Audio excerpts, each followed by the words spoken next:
महादेव एक गरीब बूढ़ा मछुआरा था। उसके परिवार में उसकी बूढ़ी पत्नी सती के अलावा और कोई नहीं था। आज 3 दिन से सती बुखार से तप रही थी। महादेव के पास इतना पैसा भी नहीं था कि वो उसका इलाज करवा सके। उस दिन वो सुबह जल्दी उठ गया। एक बार उसने सती के सिर पर हाथ रखा। उसे अभी भी बुखार था। उसने अपना मछली पकड़ने वाला जाल और बाल्टी उठाई और नदी पर मछली पकड़ने चल दिया। नदी के किनारे पहुंचकर उसने अपना जाल डाल दिया और मछली के फंसने का इंतजार करने लगा। वहां एक और मछुआरा छगन भी अपनी नाव पर बीच नदी में मछली मार रहा था। महादेव को देखकर छगन बोला, अरे बाबा, किनारे बैठने से बड़ी मछली नहीं मिलेगी। नदी के थोड़ा अंदर आओ तो हो सकता है कि कोई बड़ी मछली फंस जाए है? नहीं बेटा, ना तो मेरे पास नाव है और न शरीर में ताकत जो मैं नदी में जाकर मछली पकड़ सकूं। अब सब कुछ भगवान के ऊपर है। उन्होंने चाहा तो मुझे बड़ी मछली जरूर मिलेगी। छगन ताने मारता हुआ बोला, तो फिर बैठे रहो घाट को पकड़ के। भगवान तुम्हारे लिए लाल परी मछली भेजेंगे। लाल परी एक बहुत ही नायाब मछली होती है जिसकी कीमत लाखों में होती है। ऐसी मछली किसी भाग्यवान को ही मिलती है। एक बार जिसे लाल परी मिल जाती है उसकी किस्मत ही चमक जाती है।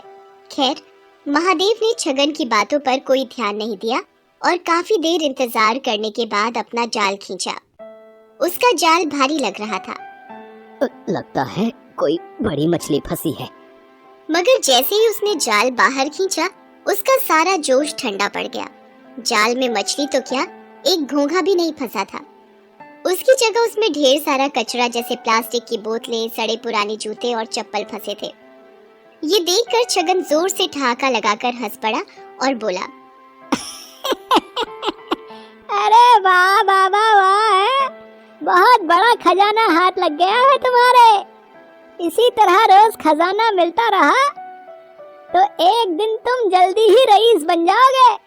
महादेव ने फिर उसकी बात पर कोई ध्यान नहीं दिया, बस मन ही मन बोला, हे भगवान, कैसे लोग हैं तुम्हारी दुनिया के।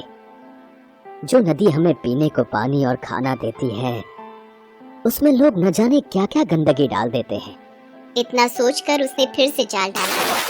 इस बार उसके जाल में थोड़ी सी छोटी मछलियां फंस गई।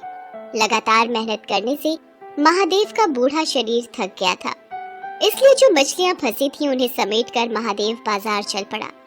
दिन भर महादेव ग्राहकों का इंतजार करता रहा, मगर छोटी मछलियां होने के कारण उससे मछली खरीदने कोई नहीं आया।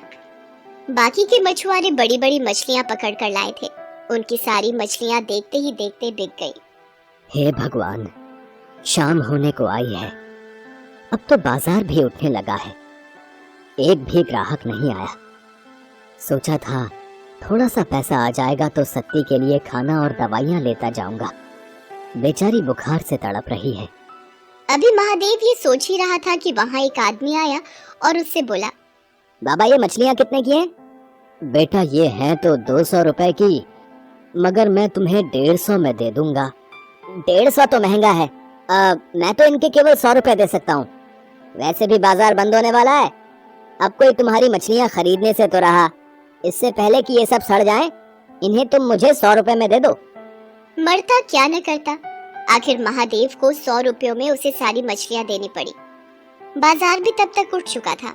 महादेव ने अपनी दुकान समेटी और वहां से घर चल दिया।